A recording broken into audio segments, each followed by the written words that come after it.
Welcome to Van Life with Steve, and thank you so much for joining me as we continue our visit through colorful Colorado. In this video, we're going to have a look at Great Sand Dunes National Park. Let's go ahead and get to the summary. The park was originally established as a national monument in 1932 by President Herbert Hoover to protect the dunes from gold miners. President George W. Bush elevated the national monument to national park status in 2004. The park sees approximately 500,000 annual visitors. I myself experienced no problems with crowds in September. The main geological feature are going to be, of course, the sand dunes, which happen to be the largest sand dunes in North America. I didn't see very much wildlife. However, I do understand that there are mountain lions in the wilderness or around the sand dunes. There is a limited amount of boondocking to the south of the park, and it's pretty easy to access, so just turn off right off the road. I enjoyed it. I found the hike in the sand dune to be one of the most challenging hikes I've ever been on, and of course there are ample hiking opportunities in the surrounding mountains. Cell service is going to be somewhat limited. I did find some around the visitor center and then at where I was boondocking to the south of the park. I would recommend a half day to a full day visit to hike the dunes if you want and do some sandboarding. And there is a campground about a half mile north of the visitor center in case you would want to extend your stay. My overall recommendation is that if you're an outdoors enthusiast or a hiking enthusiast, I definitely come check it out. The park is a little remote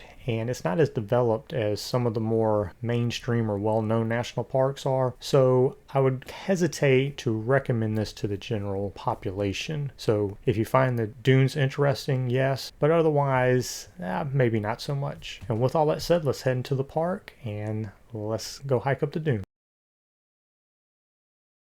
As you enter the dune field, you are going to be greeted by Medano Creek, which is a seasonal stream that is produced by melting snowfall from the winter. And I was a pretty inexperienced hiker at this point. I didn't even have hiking shoes, so I wore an old pair of basketball shoes to start hiking up the dunes, and I decided to do the signature hike, which is the hike to High Dune, which is actually not the highest dune in the dune field. That is Star Dune, which is at 750 feet, is the tallest sand dune in all of North America. High Dune is approximately 650 feet, and this is a pretty physically exhausting hike, and so I would not recommend you attempt this unless you're in good physical shape. Now, the sand dune is located in the San Luis Valley that is between the Sangre de Cristo Mountains to the north and east and the San Juan Mountains to the west. And the sand dunes are they were created after some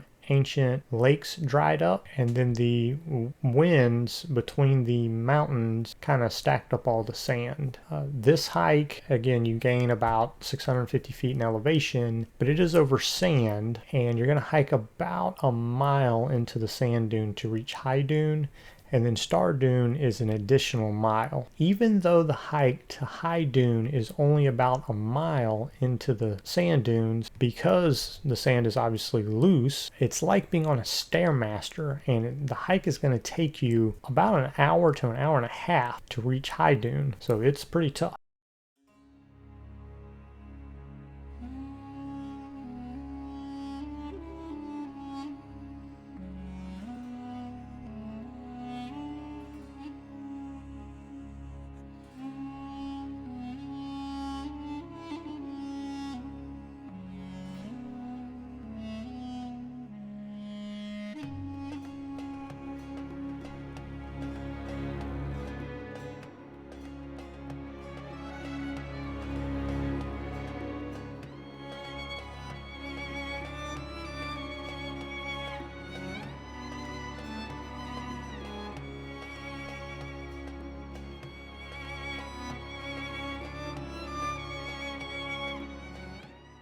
And now we've made it to the summit of High Dune. I double checked on my phone GPS. In the far distance, the two most prominent peaks you'll see there to the left is Mount Cleveland, and then to the right, the one that's closer, is Mount Herod. This is like a spectacular view. We're gonna head back down on the mountain and we'll see what kind of stuff I was talking on my way down.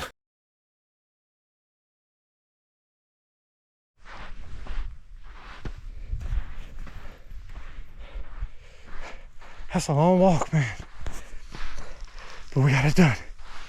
Whew. And I'm not even gonna need water. Yeah, so during most of these videos, I didn't do a great job of filming myself, but that's proof I actually did go on these hikes. And if you're enjoying this content, I'd appreciate it so much if you please give me a like. And if you would like to see more videos like this, please subscribe and turn on the bell for notifications. I want to thank you so much, and let's continue with the video. And this is probably at 8,000 feet or something like that elevation. Anyways, I'll check in with you guys later. Bye. So yeah, I completed the hike without taking a water break. Now we're back at the visitor center, and you get this great view of the dunes with the mountains in the backdrop. That's Mount Herod.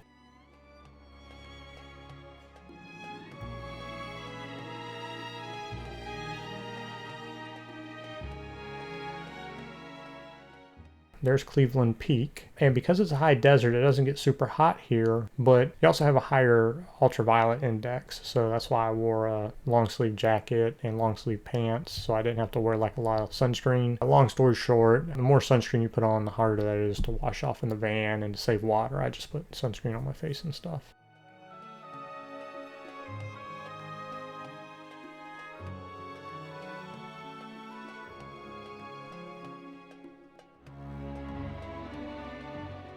There's no look at Medano Creek. But yeah, I thought it was a very rewarding experience, very difficult hike. But if you want a challenge, I definitely recommend it. Also, compared to some other sand dunes in North America, the Eureka Dunes in Death Valley are almost as tall as these. They go up to like 670, 680 feet, something like that. But the others, as you can see some sand borders there, the sand dunes at the Mesquite Flat Dunes, they're only about 100 feet. Indiana Dunes, the highest ones there is like 200 feet. And then in the White Sands, those are only about 60 feet. So these sand dunes are generally much, much larger than any other sand dunes. The largest sand dunes in the world are, I believe, in the Sahara Desert, and those go up to 3,000 feet. So there are much, much larger dunes out there. Here's just this cool little ant I saw.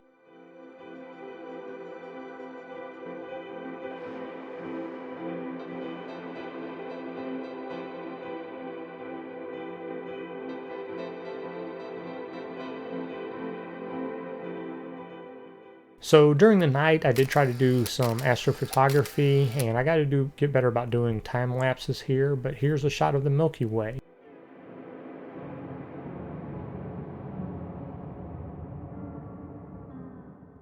So I got up the next morning because I wanted to see if I could get some interesting shadows on the dunes. And that's what you see here. This is the next morning. And you got to be pretty quick here. You only get about 30 minutes because the sun has to rise above the mountains, and then the shadows are going to disappear very quickly. So while I did mention that it does not get very hot here, the actual sand itself can get in excess of 150 degrees. So if possible, you do want to do your hiking early in the morning when the sand is cool. So that's something to be aware of. But I really loved how the shadows, the shapes they created on the sand dunes, and hopefully, once I develop my photography skills a little bit better, I can come back here and get some even better photographs than what I got.